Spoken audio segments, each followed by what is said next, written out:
My grandfather set the table for 12 on Thanksgiving morning. He polished the good plates, the ones my grandmother had brought from her mother's house in Tennessee, and he folded the napkins into triangles the way she used to. He put the turkey in at 7 a.m. He called me at 9 just to say he was looking forward to seeing everyone. That was the last call I got from him all day. By 2 in the afternoon, nobody had come. Not my Uncle Curtis, not my cousins, not a single person from the family my grandfather spent 60 years building from nothing. They weren't stuck in traffic on I-20, they weren't sick. They were at the Marriott downtown for Curtis's company anniversary dinner, an event my grandfather had written a $3,000 check for because Curtis told him it was a family celebration, something to be proud of. I didn't find out until 4 o'clock when Mrs. Ostrowski from next door texted me. Your grandpa has been sitting at the dining room window since noon. The lights are all on. He doesn't look right. I read that text 3 times, then I called him. He picked up on the second ring. His voice was too steady, the way voices get when someone's been practicing sounding okay. Don't bother driving all the way out here, sweetheart, he said. Something came up with the family. It's fine. I've got plenty of food. Grandpa. Really, don't fuss. I hung up. I grabbed my keys. Before we get there, I need to ask you something.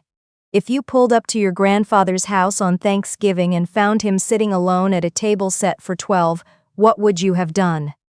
I was 2.5 hours away in Dallas. I had plans that evening, a work friend's holiday party I'd RSVP'd 2 weeks ago, a dress already laid out on the bed.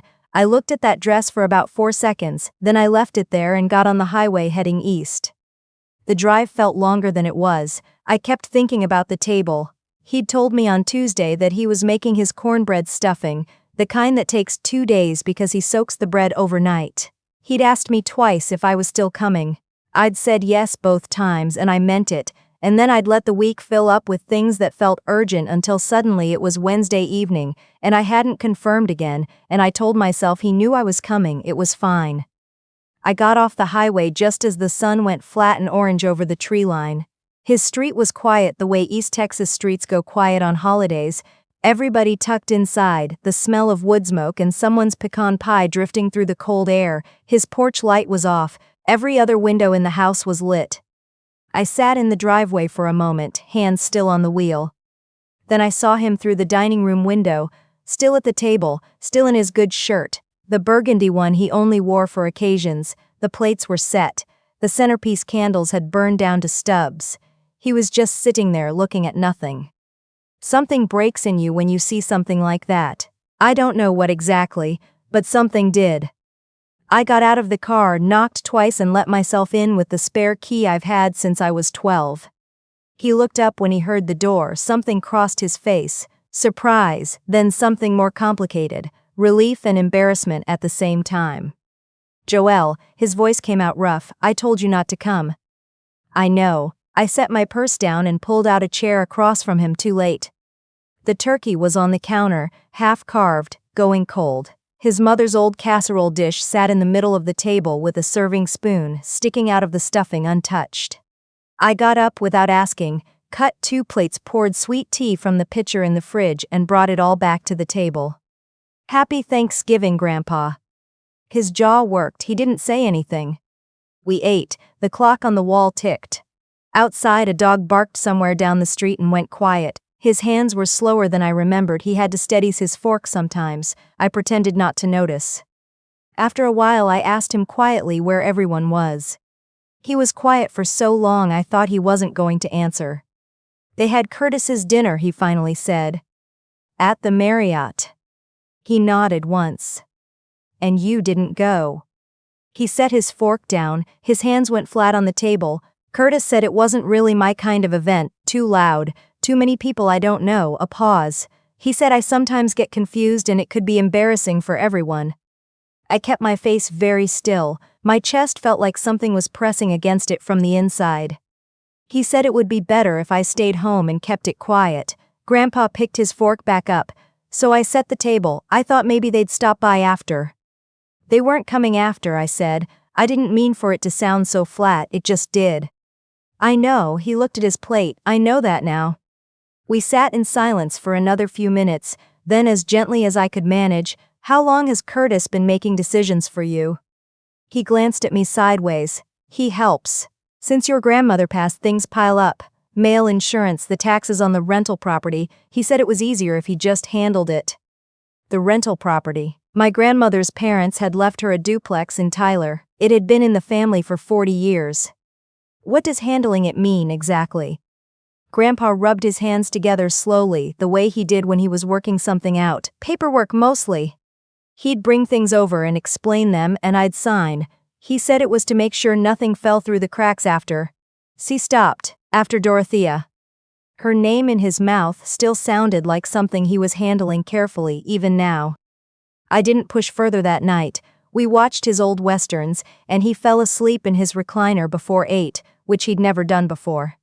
I covered him with the quilt from the couch, washed the dishes, put the food away. Then I sat at the kitchen table and tried to think clearly. There was a metal chest under his bed. I'd seen it once, years ago, helping him move a dresser. He'd said it was just old documents. I'd forgotten about it until that moment. He was already up when I came out the next morning, sitting on the porch in his coat, watching the birds at the feeder my grandmother had installed 15 years ago. He looked better in the morning light, more like himself. I brought him coffee and sat beside him. After a while I asked him as easy as I could about the paperwork Curtis had been bringing over. He went quiet, the kind of quiet that means something. "How much paperwork, Grandpa?"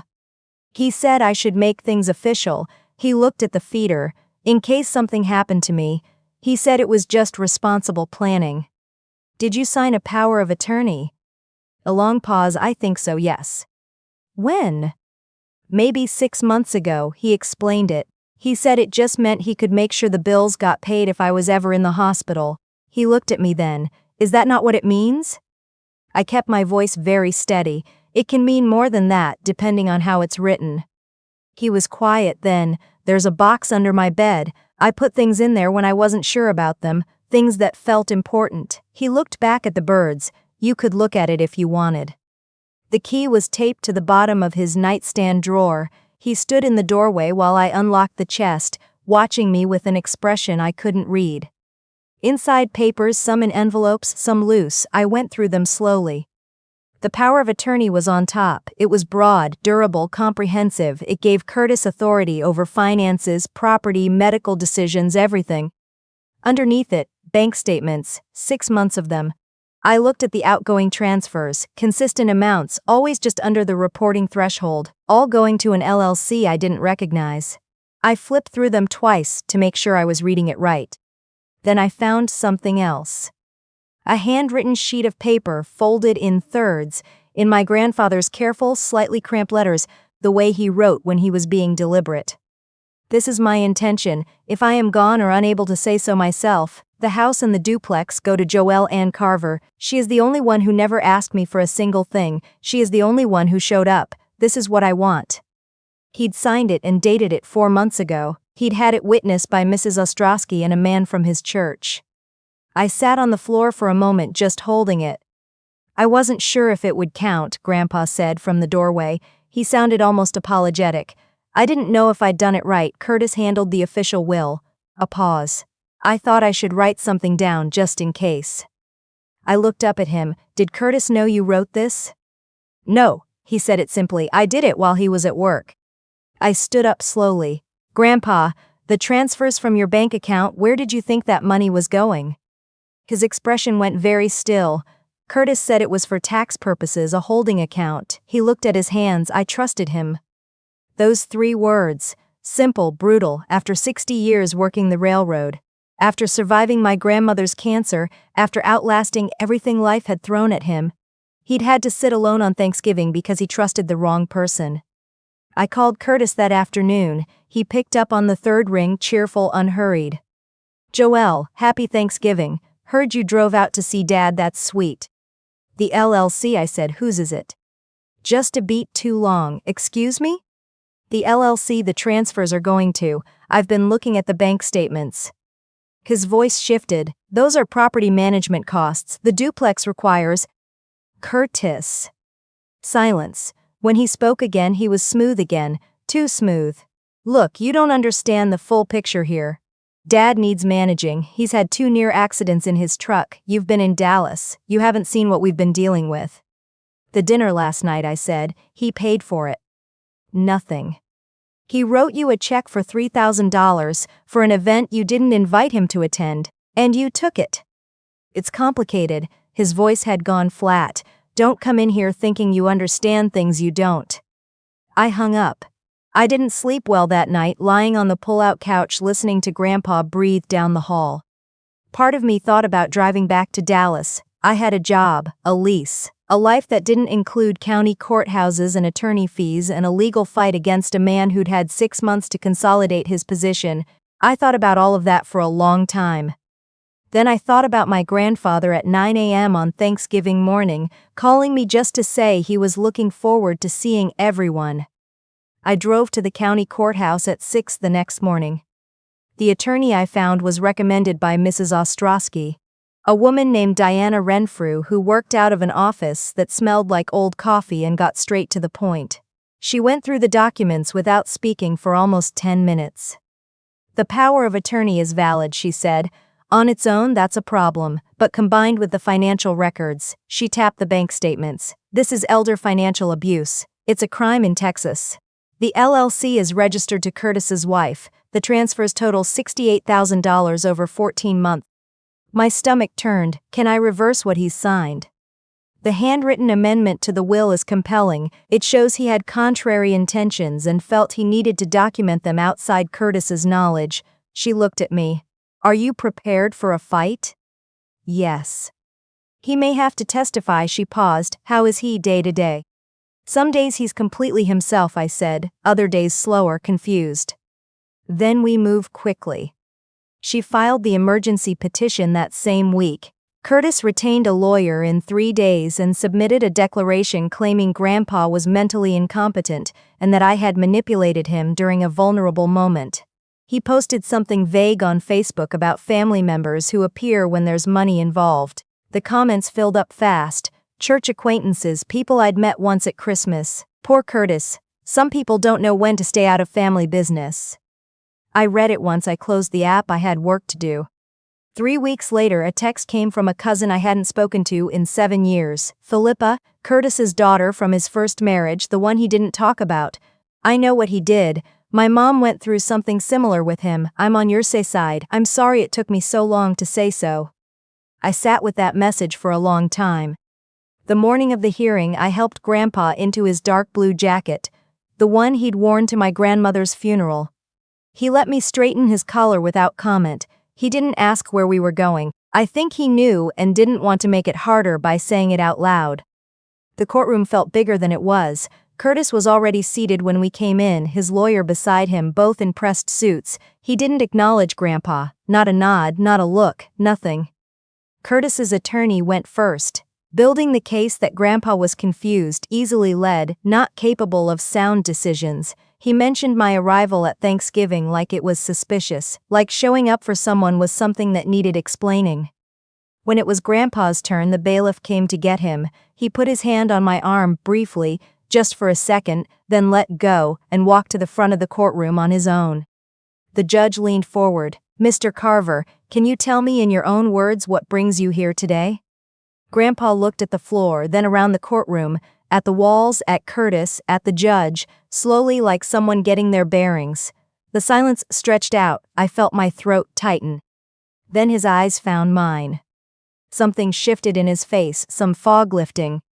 My granddaughter drove 2.5 hours on Thanksgiving, he said. His voice was quiet but clear, because I was sitting alone.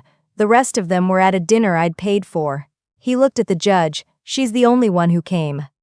The room went very still. The judge sat back slowly. Curtis's attorney started to speak and she held up one hand without looking at him. The financial records did the rest. The ruling came 2 days later. Financial guardianship granted to Joelle Ann Carver. The pattern of transfers referred to the district attorney's office for review. Full restitution expected. Curtis stood when it was read. His face had gone red. He didn't speak. He walked out and I watched him go and I felt nothing I'd expected. No triumph, no satisfaction, just something exhausted and quiet like the last day of a long illness.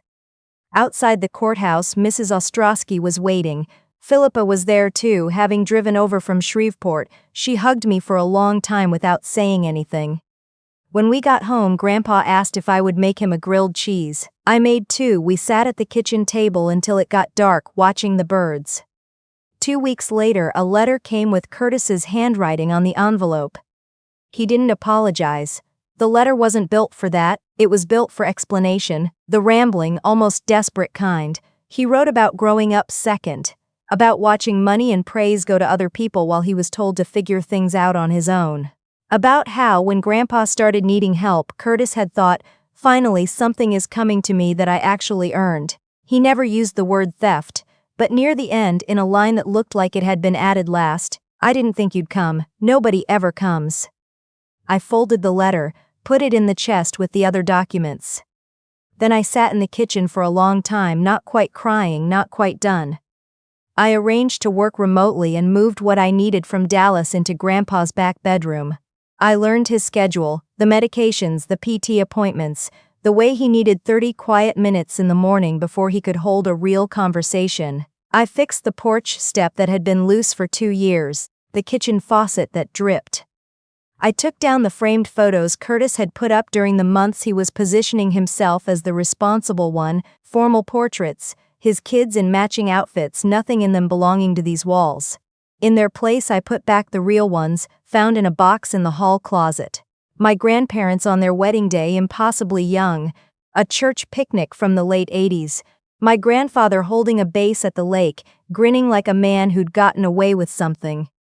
And tucked into an old frame I found in the garage, a photo I had never seen before. Me, maybe 7 years old, sitting on the porch steps, missing a front tooth, squinting hard into the sun, my grandfather's hand on my shoulder just visible at the edge of the frame. I hung it where anyone coming through the front door would see it. That December I threw a small dinner, not a party, just a dinner, Mrs. Ostrowski and her husband. Philippa, who drove over again, 2 women from Grandpa's church who'd been quietly checking on him for months without anyone asking them to, and Grandpa at the head of the table in his burgundy shirt. He didn't know what we were celebrating. Halfway through dessert he asked if it was someone's birthday, and we all said not exactly, and he accepted that and went back to his pie. At one point he reached over and patted my hand without looking up from his plate, just once, didn't say a word. That was enough. Late that night, after everyone had gone home and Grandpa was asleep, I sat on the back porch in my coat with a cup of tea that had gone cold. The baby monitor I'd set up crackled softly with his breathing. The neighbors' Christmas lights threw red and green shapes across the yard. I thought about Curtis's letter, about that last line, nobody ever comes. He wasn't wrong about what he'd felt, I think. Maybe nobody had come for him either, not in the ways that matter. That didn't make what he did forgivable, but it made it something I could understand the way you understand a storm by knowing what conditions caused it. Understanding it wasn't the same as being willing to stand in it. I'd spent years trying to earn a place in this family, trying to be noticed at a table that kept rearranging itself so there was never quite room for me. And I'd gotten so used to the trying that I'd almost missed the moment when someone I actually loved was sitting alone with a turkey going cold and a stack of good plates and nowhere to put all that waiting. Showing up wasn't a grand gesture, it wasn't a statement or a strategy. It was just the decision to get in the car. Some families teach you that love is something you inherit, that it flows in one direction because of blood, because of name, because of who's listed in the will. But I watched my grandfather's face the night I walked through his door, the exact moment he understood that someone had come, and I think love might actually be the simplest thing in the world. Not what you promise at Christmas, not what you say when someone dies. Just who you call when the table is set, and the candles are burning and you're not sure anyone's coming. Just who shows up.